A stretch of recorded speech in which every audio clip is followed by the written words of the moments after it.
Yo, yo, yo. It is your boy Jed Sanders here. And I know y'all see the background's a little empty, and that's because I am in the process of moving.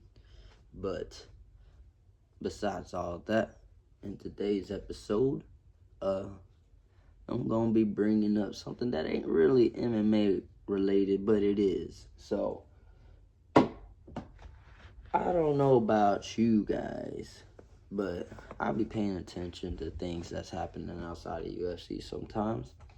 And one of the events that recently happened was a RAF, which is Real American Freestyle event, where Colby Covington and Luke Rockhold had a match.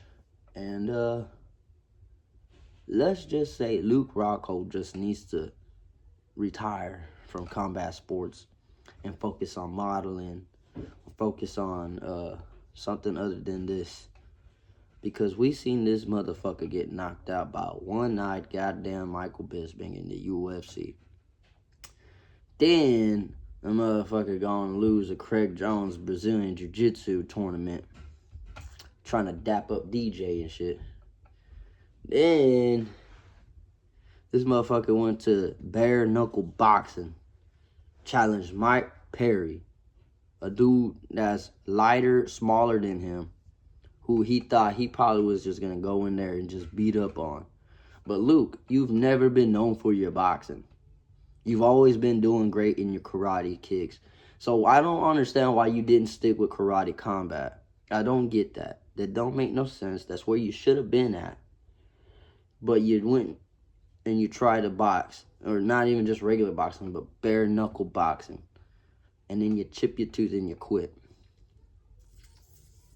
And then at the end of the fight, you start making all these excuses and how stupid this shit is.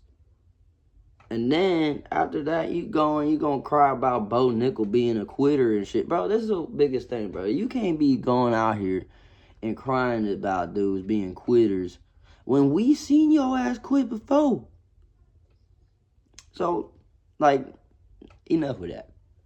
Anyways, bro goes and tries his hand at boxing, and he tries to box an actual decent boxer from the UFC in Darren Till. Now, some of you guys be sleeping on Darren Till because he didn't have a great end of a career in the UFC. But bro has some fucking hands, and that's something that you guys can't deny, is bro has some real good boxing. He just really didn't have much into grappling or anything like that. So DDP did what he did to him. So it is what it is. But anyways, if you knew fighting, if you know MMA, if you know combat sports, once you seen Luke Rockhold was gonna be boxing there until, if you're like me, my immediate thought was, oh, he's getting knocked out. Off rip, he getting knocked out. He's not boxing some influence. He's boxing Darren Till. Darren Till's gonna catch him. And what do you know? He caught him. And that was probably the worst laid out knockout. Like, bro was bent backwards.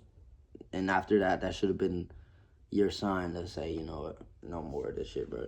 I don't need to be doing none of that. Which you don't. You don't need to be doing this, Luke. You done suffered enough already. That right there should have been the, I'm done. I don't want to do that no more. But gets knocked out, gets slept bad, real bad, and I guess he decided to bounce back with a wrestling match. And again, I get it if you're wrestling somebody of lower tier, but you chasing the big money, I get it, and you gonna go wrestle with Colby motherfucking Covington, All-American wrestler, bro. And you really thought that you were gonna have some sort of shot against this dude. This is like the second time you lost to a welterweight, bro. Because Darren Till was a middleweight near the end of his UFC career. But Mike Perry, Darren Till, bro. I forgot the dude that he fucking grappled with in that BJJ Craig Jones shit, but I don't know what that dude is, but I do know that them Craig Jones tournaments, they don't care if you do what you do, but besides the point. Luke's on a downhill right now, and honestly, I think bro just needs to call it quits. Just relax, get the paychecks from all these other things, because sitting in there getting your ass knocked out or getting ragdolled around, it ain't the way, bro. Because you had a pretty decent run, and even before coming into the UFC, you was pretty. He was hyped, bro.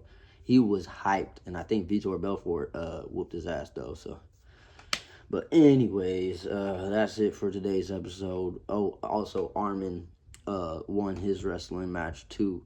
I'm gonna be real with you guys. I don't keep up with these wrestlers, so I don't really know who that Palmer dude is like that.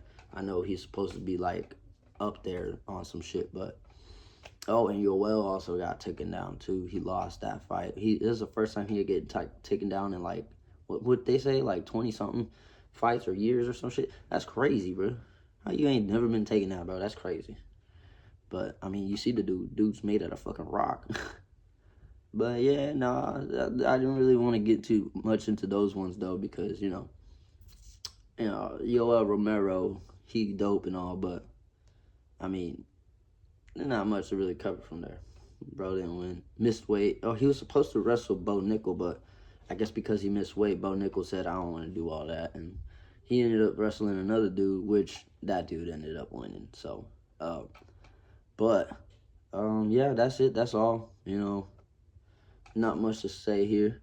Just wanted to talk about why the fuck Luke Rockhold is still in combat sports when he needs to be making money out there on some other shit, working on investments, not fucking trying to roll with goddamn Colby Covington. Let's be real, man. Let's be real. But anyways, I think he should go back into karate combat. Go get a couple dubs in karate combat and then call it a career, maybe. Like just to have at least a dub before you retire, bro. Because I'm sure a lot of people said the same before Tony went into boxing and shit. So Tony Ferguson, when I say that, and same with Anderson. So, but yeah, like and subscribe, leave a comment, let me know what y'all think, and until next time, boys, peace.